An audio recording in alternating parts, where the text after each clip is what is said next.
গানের ক্লাসের আবার ব্লগটা দিচ্ছি। আমার ছাত্রী সৌমিনী আমার কাছে এসেছে গান শিখতে, ওকে একটু প্র্যাকটিস করাচ্ছি। দেখো ও গান শিখছে, এখন ভালো শিখেছে, প্র্যাকটিস করছে।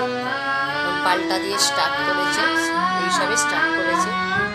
ওকে তোমাদের আমি এটাই দেখাতে চাইলাম যে দেখো আমি পড়ানোর কোচিংয়ের পাশাপাশি গানটাকে মনে প্রেরণার চেষ্টা করি।